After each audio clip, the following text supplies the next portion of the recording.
Welcome.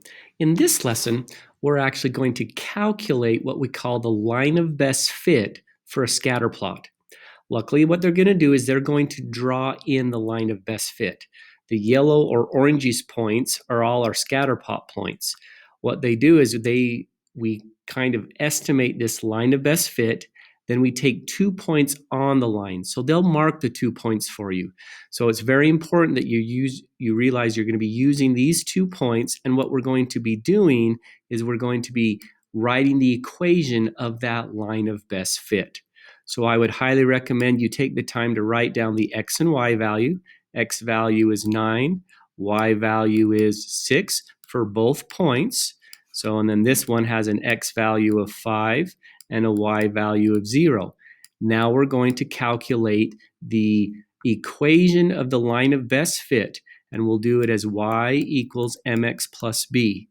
Remember that we find the slope, the m value, this m value, which is slope, by taking the rise over the run. Again, another way to think about it, or the formula, if you like formulas, is y2 minus y1 over x2 minus x1.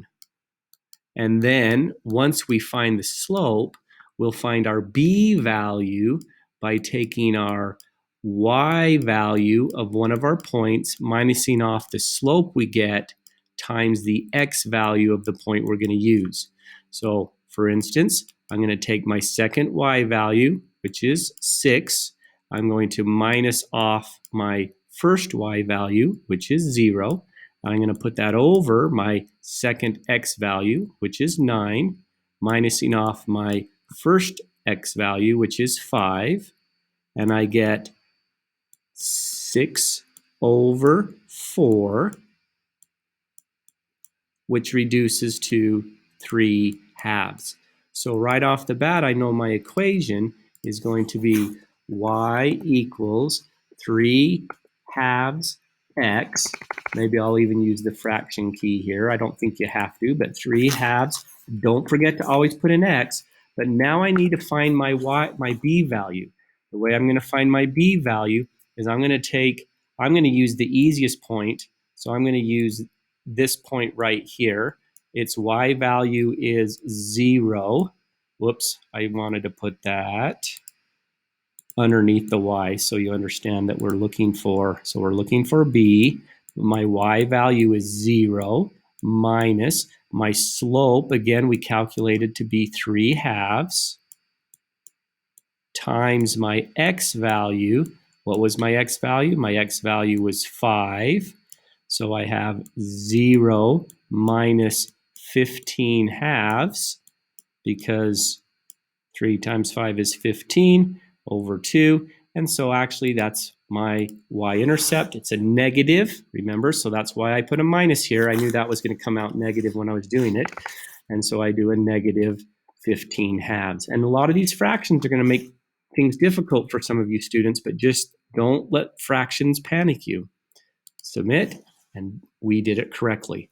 You're going to be doing that multiple times. So I'm going to write this out a little quickly here so we don't have to waste time you watching me do it. So again, what I've done very quickly is I wrote the 2 points down. This yellow point 6, 8. This yellow point's 4, 0. I did y2 minus y1, 8 minus 0. Those are the 2 y values, over 6 minus 4. 6 minus 4, those are the x values, gives me 8 over 2, which reduces to 4. That's my slope. So I go y equals 4x. Then I calculated my b value here. I use this point using the y value of 0 minus off my slope, which is 4, times my x value of 4. So 0 minus 4 times 4 is 16, which is equal to a negative 16. So I type in negative 16. And I have my equation. I'm going to do one more. I'm going to jump ahead though, because I believe that some of these points eventually are off the x-axis.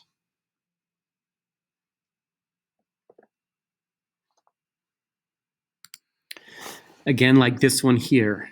This one has a 2 points, one being 90-80, the other one being 50-40. So I've written the 2 points. I've labeled them x1, y1, x2, y2 to help you out. Remember, the slope is y2 minus y1, y2 minus y1, 80 minus 40, over x2 minus x1, x2 minus x1, 90 over 50, 80 minus 40 is 40, 90 minus 50 is 40, 40 over 40 reduces to 1. My slope is 1.